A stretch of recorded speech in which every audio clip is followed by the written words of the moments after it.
Merci, Madame la Présidente. Merci à la représentante spéciale Keïta, ainsi qu'à Madame Slente pour leurs exposés d'aujourd'hui. Il est essentiel que le Conseil et la communauté internationale continuent de recevoir des rapports objectifs, crédibles sur la situation catastrophique qui est celle des civils congolais et du personnel de l'ONU dans l'est de la RDC. Les États-Unis dénoncent les discours toujours plus antagonistes émanant de représentants du gouvernement rwandais et du M23 appuyé par le Rwanda, notamment des menaces visant les dirigeants de la MONUSCO et les fausses allégations disant que la MONUSCO appuie les FDLR. Ces déclarations sont inacceptables et irresponsables, en provenance de le Rwanda en particulier, qui est un grand contributeur au maintien de la paix. Les États-Unis condamnent vigoureusement les avancées du M23 et des forces de défense rwandaises dans le nord Kivu et dans le sud Kivu. Nous nous félicitons des efforts déployés par toutes les parties dans le cadre du processus CAE-SADC et notamment de l'engagement à parvenir à un cessez-le-feu permanent et sans condition. Cependant, signer des communiqués n'est qu'une première étape. Les appliquer est bien plus compliqué.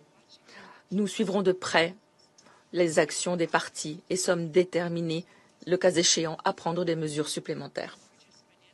En tant que principal bailleur de fonds de la MONUSCO, les États-Unis sont pleinement investis dans son efficacité.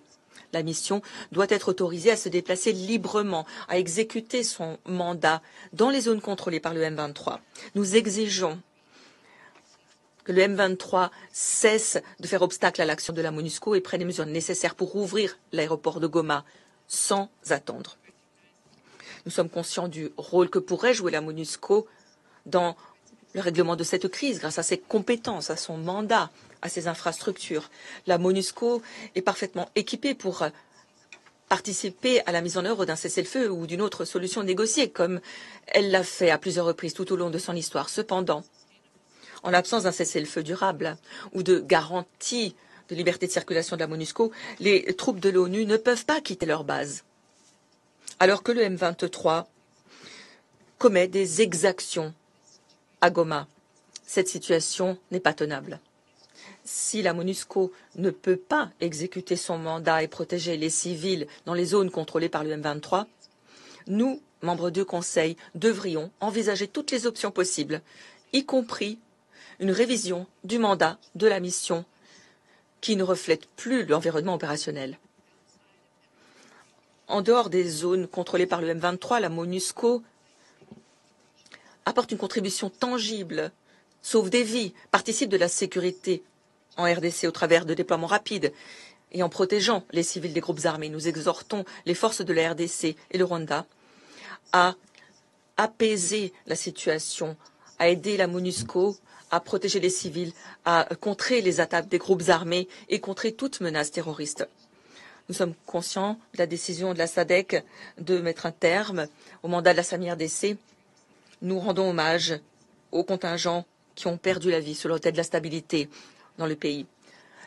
Le M23 et les forces rwandaises doivent permettre le retrait sûr et ordonné de la SAMI-RDC et de son matériel. Alors que les processus de paix régionaux se poursuivent, nous soulignons la nécessité d'éviter les doublons dans les efforts déployés. Nous devons utiliser les avantages comparatifs des forums existants, des mécanismes en place, notamment ceux qu'appuie déjà la MONUSCO. Qui plus est, si les acteurs régionaux souhaitent confier un rôle à la MONUSCO à l'appui de ces processus, ils devraient faire en sorte que la MONUSCO puisse participer aux discussions. Enfin, 2 mois après que le M23 et les forces rwandaises aient pris Goma, et plus récemment Bukavu et Walikale, nous soulignons la nécessité de maintenir les pressions sur toutes les parties pour qu'elles travaillent de bonne foi en vue d'un règlement diplomatique au conflit dans l'est de la RDC. Nous devons renoncer à ce fantasme d'une solution militaire court-termiste et opter pour une paix durable au travers d'investissements régionaux et internationaux qui permettront à la région des Grands Lacs de tirer parti de ces vastes richesses naturelles. Je vous remercie. Je remercie la représentante des États-Unis et donne la parole à la Fédération.